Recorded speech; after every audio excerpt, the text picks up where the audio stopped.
Let's read some Glitch in the Matrix stories, part 71. So one day, me and my friend Jenna went to the Dollar Tree, and we walk in, and it's very loud. There's a child crying, some loud lady talking on the phone, and a line of about 10 people at the register. They make the announcement that they are down to one person at the register because of a leak in the back room. We were walking around and talking to each other down each aisle, and we reached the last aisle, and we both stopped midway down. It was silent. Like, no beeping of the register, no crying baby, no people talking. We got scared that maybe they closed all of a sudden and we missed the announcement, or maybe there was a robbery in place or something to make everyone silent.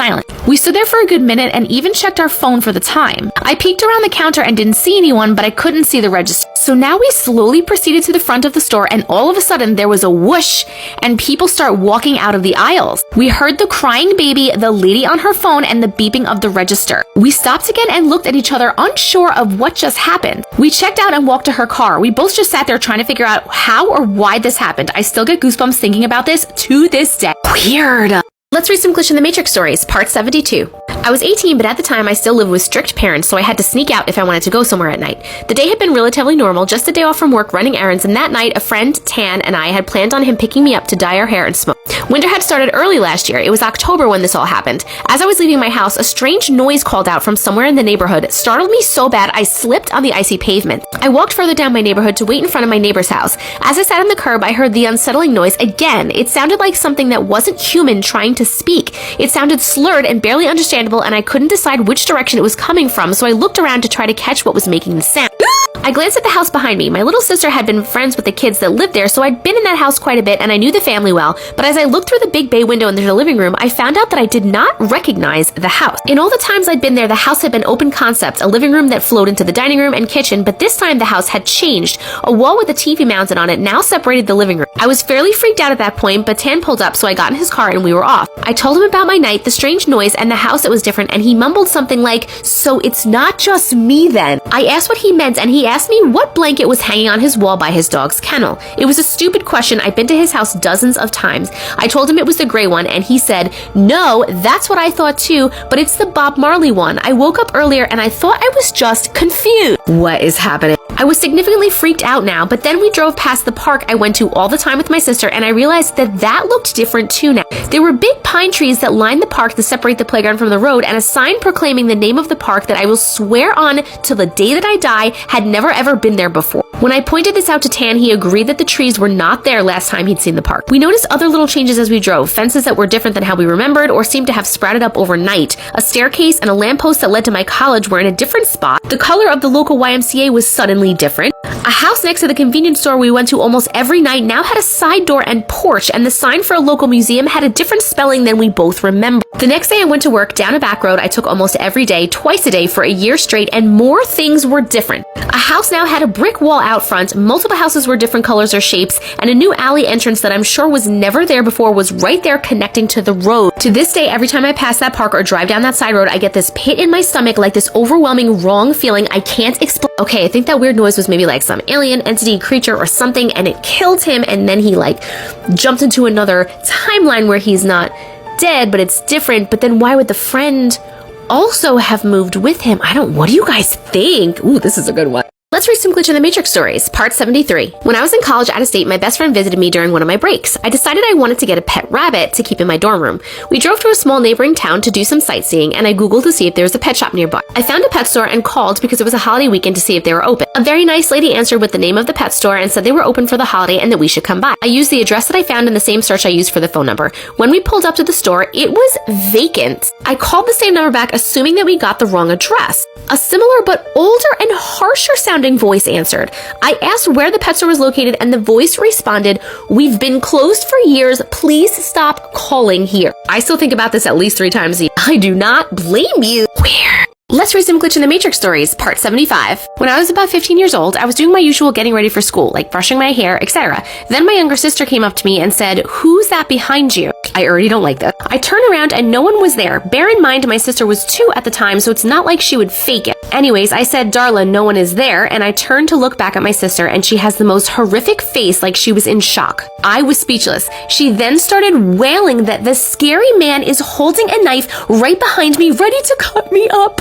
I tried to calm Darla down, but she was making such a commotion that my mom and stepdad came into my bedroom. My mom said, "What's the fuss?" Darla wailed to my mom saying there's a scary man holding a knife. I look at my mom and her jaw dropped. My little sister described to me and my mom what the scary man apparently looked like. She went into full detail until I woke up to my mom shouting at me, telling me to look at the news. I picked up my phone and looked at the news to find a man had escaped from prison and was roaming my neighborhood holding a knife, and the description fitted exactly what my little sister had said. I don't know if what I had was a dream telling the future or premonition. You guys were okay though, right?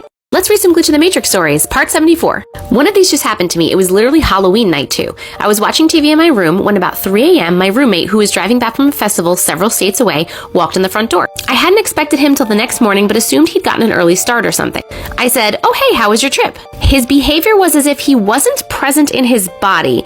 He stared at me with dead eyes and then turned and walked into his room and shut the door. This was really unlike him, but I chalked it up to him being tired from the drive. I kept watching TV and ended up falling asleep on the couch. Around 8 a.m., I wake up to him walking in the front door. He was his usual lively, loud self and acting totally normal. I was super confused and asked him if he had come in and then left again. He looked at me like I was crazy and said he was just getting back from his trip. There was nobody in his bedroom. He told me I'd probably fallen asleep and dreamed what I'd seen, but I know that I was wide awake. Doppelganger? Flesh pedestrian? What do you think? Let's read some Glitch in the Matrix stories, part 76. Okay, I read this on live yesterday, but I had to share it in a video too because it was really scary. If you watched my live, you saw that I literally got up and walked away. And I can't remember for the life of me whose story this was, so if this was yours, let me know in the comments and I will tag you in the post. 2 nights ago, I had a dream about a 5-year-old girl who I babysit. We were at the beach and she was getting smashed by the waves, so I went over to pick her up. At that point, I was aware that I was dreaming and I was lucid dreaming. I remember seeing TikTok videos telling people to never ask someone in your dream what the time is. Don't do it, don't do it. So I immediately decided to ask the little girl what the time was. Why? She stared at me and my heart sank. Nothing happened, but I felt the need to wake up and leave. I never woke up, but I just skipped to the next dream and fell asleep properly again. The next day, I babysat this girl and her siblings, but that doesn't really matter. She got upset about something and started to cry, so I picked her up and took her inside. She stopped crying and stared. This is where I walked away. She stopped crying and stared at me and then told me, "I never got to tell you the time." I was freaked out and confused why she said that. It felt exactly like the dream and I got a weird feeling. I'm so spooked and I don't know how to feel about that. Well, I for one feel scared. Let's read some Glitch in the Matrix stories, part 77. I read this one on live last night too. It was really good. The person whose story this is tagged in this post if you have any questions for them. This is one of several near-death experiences I had while living and working in Yosemite National Park. I've heard that national parks have like a lot of stuff going on. One winter evening, me and my boyfriend at the time were returning to the park after a quick trip to the nearby 1.5-hour drive away town for groceries. That is not nearby.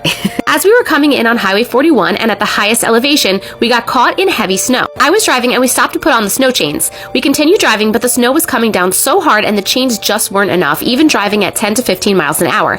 I was too scared to keep driving, so I asked my boyfriend to take over. He did, and we tried to continue making our way down the mountain as slowly and carefully as we could. We were both terrified as the car was constantly slipping all over the road with at least 1,000-foot drop off of one side of the road and no guardrail. Oh my God. At one point, we started sliding and spinning and lost all control of the vehicle and began heading to the edge of the drop-off.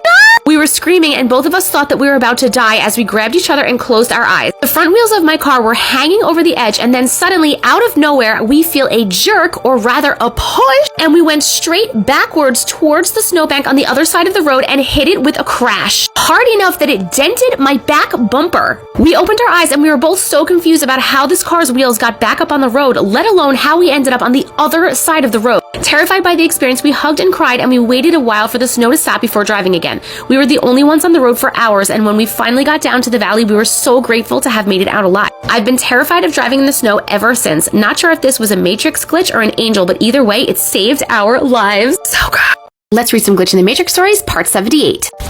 I just dropped my phone. Whoa, look at this filter. Whoa. Okay, to the story. My new husband and I have a blended family. His custody agreement with the kids is 50-50, so they spend 1 week with us and 1 week with their mother. The blending between families has been perfect, and I love his kids like my own. We have an open floor plan between our bathroom and our bedroom in our room, and I woke up in the wee hours one night to our bedroom door opening. This normally isn't a big deal because we have kids coming in and out all the time, but this time I woke up to my husband's youngest son walking in and out, crouching down next to our sink. Weird. We have a nightlight by our sink so I could see clearly who it was. It was definitely my husband's youngest son, but the strange part was that he was with his mother that week. I shook my husband awake, saying his son was here, and as I grew more and more awake, the image of his son fizzled away, and I realized I must have been dreaming. Okay, makes sense. My husband assured me his son was not there, he was with his mother, and eventually settled back down and went back to sleep. Fast forward 3 days later when it was our turn to have the kids.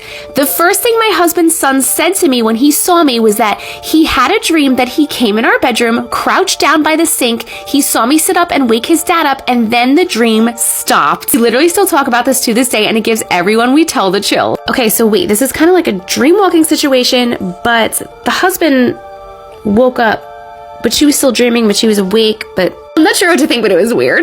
Let's read some Glitch in the Matrix stories, part 79. After hearing you read part 76 about not asking the time, I decided to try this myself. Here's what happened in my dreams last night. I love these. In my first dream, I was in a house and I saw a flash of a date. I remembered that I was dreaming and I asked a guy what the date was. He thought a moment as if trying to remember and said 165-165-3750. My dream shifted and I was in a different dream. Once again, the same guy was there and we were casually in bed and everything seemed fine. I asked him, what time is it? He got extremely angry and shouted 5. He put his hands around my throat and began choking me. I managed to turn my head and, curious at his anger but not afraid, how are you not afraid? How are you people so brave? And asked him why he was upset. He responded, I told you not to do that. I once again asked him why he was upset that I had asked the time. The dream abruptly ended and I was in a third dream. I was in my house when suddenly I felt an overwhelming presence that I wasn't alone. Someone opened the door and left a message in a plastic bag hanging on the doorknob alongside 2 others there. I was very scared and tried to run into the bathroom where I experienced sleep paralysis and couldn't move, and the dream glitched, merging into itself. Wait, hold on, you were scared at a bag with a message in it, but you weren't scared at a man grabbing you, choking you, and screaming in your face? I don't get it. I felt the 3 messages were a warning, as if to say, don't ask a third time. After this, I woke up. It felt like I got kicked out of the dream. Very strange. Let's read some Glitch in the Matrix stories, part 80. I don't know if this was a glitch, but I don't have another way to explain it. When I was 11 to 12-ish, I was hanging out with some friends in one of their houses. The floors had been recently waxed, and she had one of those thin washable rugs with no grip in the middle of her room. We were slipping on it most of the day. At one point, I quickly ran into the room, slipped on the rug, and sort of flew up in the air. Nothing spooky, just momentum, I think.